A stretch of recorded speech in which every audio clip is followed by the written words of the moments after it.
자, 반갑습니다. 송주준입니다. 오늘 저는 가수 김장훈 씨에 대한 이야기를 좀 해보고자 합니다. 김장훈 씨 하면은 대표적으로 떠오르는 이미지가 기부왕이죠. 아니, 이분이 도대체 돈이 얼마나 많길래 이만큼이나 기부를 할 수 있는가 싶을 정도로 어마어마한 금액을 기부를 해왔습니다. 사실 예전에는 제가 이분이 가지고 있는 정치적인 어떤 색깔이 너무 좌쪽에 계시다 보니까 별로 제가 안 좋아했습니다. 그런데 이번에 김장훈 씨가 굉장히 오랜만에 방송에 출연해가지고 자신과 관련된 이야기를 했는데요. 제가 이제 그 얘기를 듣고 난 뒤에 김장훈 씨와 관련되어 있는 여러 가지 이야기들을 찾아보다 보니까 제 생각이 많이 좀 바뀌었습니다. 분명히 이분이 가지고 계시는 정치적인 색깔이 저와는 다른 것 같아요. 그러나 그럼에도 불구하고 다른 좌쪽에 계시는 분들과 김장훈 씨는 다른 것 같습니다. 제가 도대체 느끼는 김장훈 씨의 다른 점이 무엇인지 오늘 제가 그 점에 대해서 말씀드리고자 합니다. 같이 한번 보시죠. 자, 김장훈 씨가 오랜만에 방송에 출연했습니다. 방송에 출연해가지고 기부를 시작하게 된 계기에 대해서 설명해 줬는데요. 그 내용을 보시게 되니까 가수로 처음 데뷔하고 난 뒤에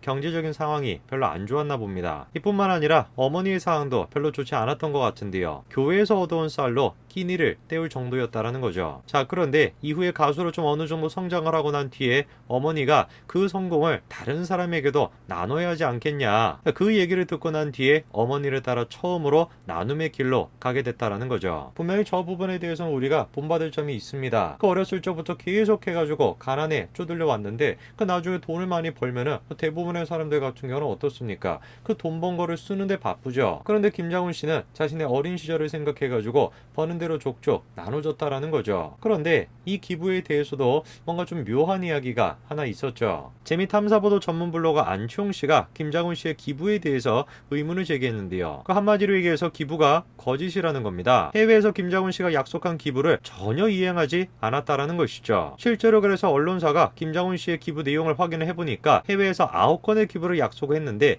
그 중에 70% 이상이 제대로 지켜지지 않았다라는 겁니다. 구체적인 내용들을 보시게 되니까 뉴욕에서는 뉴욕 대학교에 3만 달러, FIT에 1만 달러를 기부하겠다라고 했는데 근데 한인 학생의 얘기를 들어보니까 행사가 진행되지 못했다라는 거죠. 2013년 LA 공연에서는 암재단과 UCLA 한국음악가에 각각 5만 달러를 후원하겠다라고 했는데 학생 얘기를 또 들어보니까 실제 후원금이 없었다라는 겁니다. 특히 암재단 문제에 대해서는 김장훈 씨가 현지 에이전트가 배달 사고를 냈다라고 해명을 했었는데요. 그런데 관련자의 얘기는 좀 달랐었습니다. 우리가 먼저 기부를 바란 것도 아니고 본인이 먼저 하겠다라고 나섰던 것인데 약속이야 여러 사정으로 못 지킬 수도 있다. 근데 문제는 이후의 진정성이라는 것이죠. 관련된 문제에 대해서 김장훈 씨가 진심으로 관심을 가졌는지 궁금할 정도로 진정성이 의심이 됐고 즉흥적이었던 거 아닌가 그런 기분마저 들었다라는 겁니다. 해외에서 지금 기부 약속한 것이 70% 정도나 제대로 지켜지지 않았다. 이 사람이 지금 기부왕이라고 하는 이미지를 위해 가지고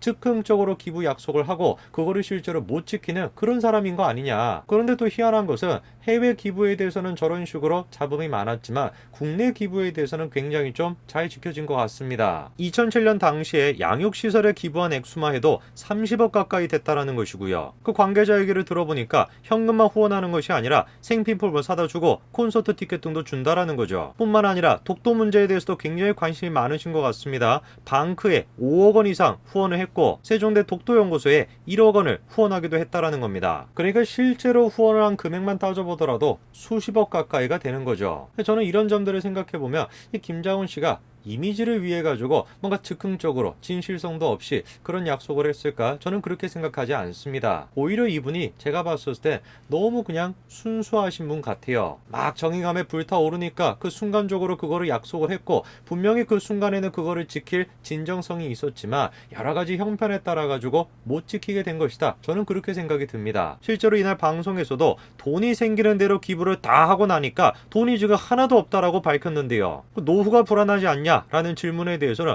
지금이 노후인데 하나도 불안하지 않다. 왜 그런지는 모르겠는데 미래에 대해 두려워 본 적이 없다. 지금도 통장 잔액이 20만 원밖에 안 되지만 앞날을 걱정하지 않는다라는 거죠. 여러분도 잘 알고 계시지만 김장훈 씨만큼 공연을 많이 한 사람도 거의 없을 겁니다. 앨범 작업 또한 마찬가지로 어마어마하게 많이 하지 않았습니까? 근데 지금 통장에 남아있는 돈이 20만 원밖에 안 된다라는 거예요. 벌어들이는 족족 다 그냥 기부를 해버렸다라는 거죠. 저는 이런 식의 김장훈 씨 모습을 보면은 정말 제가 존경심을 갖습니다. 이거는 꼭 기부만의 문제는 아닙니다.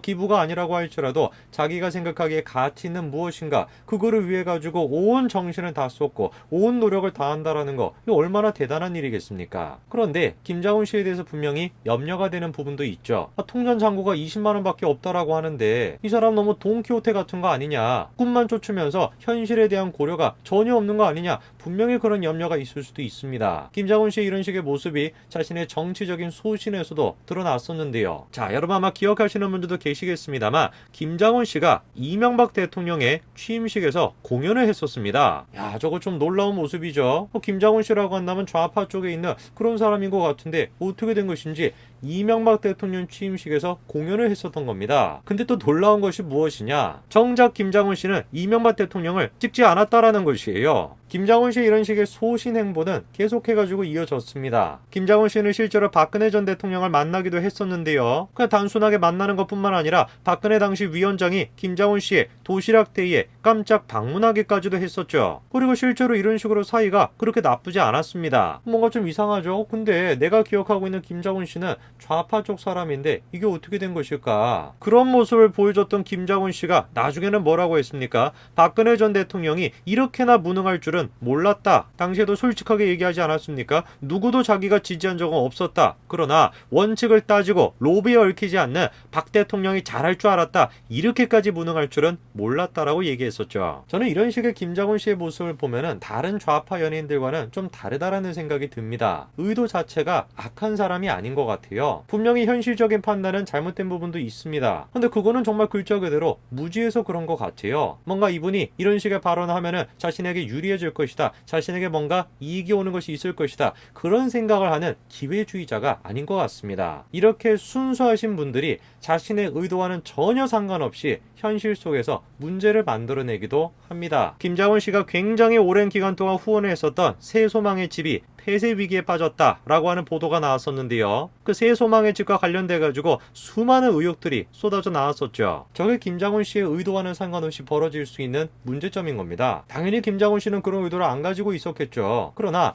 김장훈이라고 하는 사람이 후원하고 있다라고 하는 사실만으로도 그 새소망의 집에 대해 가지고 현실적인 비판이 잘 안 이루어진다라는 것입니다. 이런 또 비슷한 경우가 언제 있었습니까? 윤미향 씨와 관련될 수도 있었죠. 그 나눔의 집과 관련된 수많은 문제들이 마찬가지로 터져나오지 않았습니까? 그 의혹은 현재 지금 이 순간에도 진행되고 있습니다. 10월 8일자 보도도 마찬가지로 무슨 할머니 카드로 1,000만 원을 무당 사용했다, 이런 얘기가 계속해가지고 지금 나오고 있습니다. 그런데 저 나눔의 집과 또 관련된 사람이 누굽니까? 바로 유재석 씨예요. 유재석 씨가 무한도전을 계기로 나눔의 집을 찾았을 때 한 할머니가 손을 잡고 인권센터를 지으려고 하는데 도와달라라고 얘기하니까 5천만 원을 선뜻 후원을 했던 거죠. 그리고 실제로 2014년부터 2018년까지 5년 동안 나눔의 집에 모두 2억 6천만 원 가까이를 후원했었습니다. 나눔의 집은 다른 곳이 아니라 유재석이라고 하는 사람이 후원했던 곳이다. 내가 너무나도 좋아하는 유재석 씨가, 그 유재석 씨가 후원한 곳이니까 여기는 별 문제가 없겠지. 그리고 그 나눔의 집에 대해 가지고 어떤 회계적인 문제가 있는가, 이런 것들을 검토해볼 시도조차도 제대로 이루어지지 않아요. 그게 착하디 착한 순수한 사람들이 만들어낼 수 있는 현실적인 문제들인 것입니다. 분명히 우리가 나쁜 의도를 가지고 나쁜 결과를 만들어내는 사람보다